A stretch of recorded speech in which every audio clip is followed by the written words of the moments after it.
E aí, tudo bem? A nossa análise de hoje vai explorar uma técnica bem interessante para a gente quebrar aqueles ciclos que se repetem todo ano, sabe? A ideia é alinhar 2025 com uma versão futura de nós mesmos. É uma abordagem que troca aquele esforço bruto, a força de vontade, por uma conexão um pouco mais profunda. Vamos ver como isso funciona. Sabe aquela sensação de virada de ano? A gente faz um monte de resoluções, está com aquela energia toda, mas aí passa um mês, dois e de repente os mesmos padrões de sempre estão de volta. A gente entra no ano novo, mas parece que só o calendário mudou. É uma frustração que muita gente conhece. E se o problema não for falta de esforço, hein? Ou falta de foco, de disciplina? A fonte que a gente analisou sugere que até as pessoas mais esforçadas, mais disciplinadas, acabam esbarrando nos mesmos bloqueios. Então, a questão talvez seja outra. Talvez seja sobre se conectar com um tipo de guia que já existe dentro da gente. Então por que será que a gente chega no final de mais um ano, muitas vezes com os mesmos resultados? Vamos mergulhar um pouquinho nas razões pelas quais aquelas abordagens mais tradicionais de definir metas, nem sempre funcionam como a gente espera. A gente começa o ano com essa energia do ano novo, vida nova, né? Mas a realidade que se impõe, muitas vezes, é a repetição dos velhos hábitos. É que a força de vontade, gente, é um recurso limitado. É como uma bateria, quando ela acaba, a gente volta para o ponto de partida. A ideia aqui é usar uma energia diferente, uma que não se esgota. Ok, se a força de vontade se esgota, qual seria a alternativa? É exatamente aqui que entra o conceito central dessa análise, uma conexão com o que a fonte chama de duplo quântico, que seria o nosso guia interno.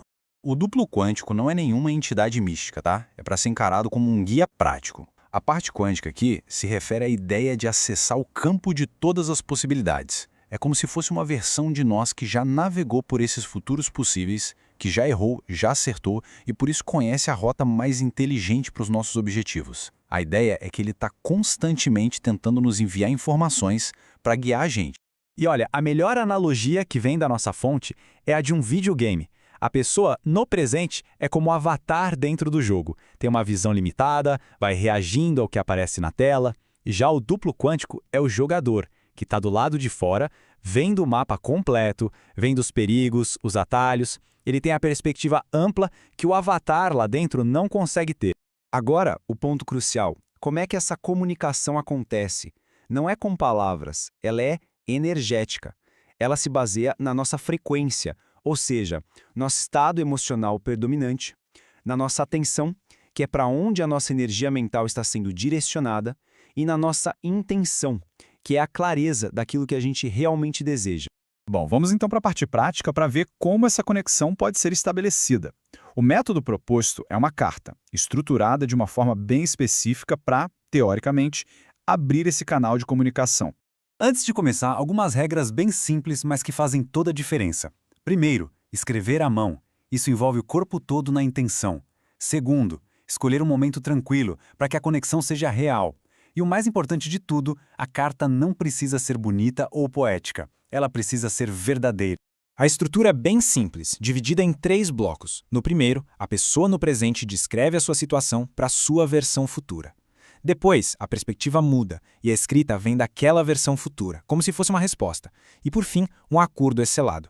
No primeiro bloco, a gente escreve para o nosso eu do final de 2026. A abordagem é bem direta. Minha realidade agora é esta. Descreve a situação financeira, a emocional, os medos, o que se quer mudar, sem drama. Só a verdade nua e crua. É como se abrir para alguém em quem se confia plenamente. E aqui está o pulo do gato. Agora, a gente muda a perspectiva e escreve do ponto de vista do nosso eu de 31 de dezembro de 2026, olhando para trás. Frases como, neste ano nós aprendemos a, ou nós finalmente decidimos soltar aquilo. O foco não é em bens materiais, mas sim em mudanças de identidade, em sabedoria adquirida. O texto deve oferecer conselhos, do tipo, confie naquele projeto, ou não desperdice energia com isso. O terceiro e último bloco é o acordo.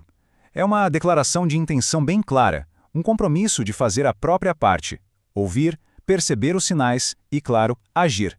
A assinatura vem com o nome completo e a data, para formalizar esse pacto de cocriação.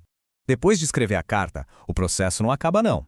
Agora vem a fase de ativação. É um pequeno ritual para reforçar essa nova conexão por 7 noites seguidas.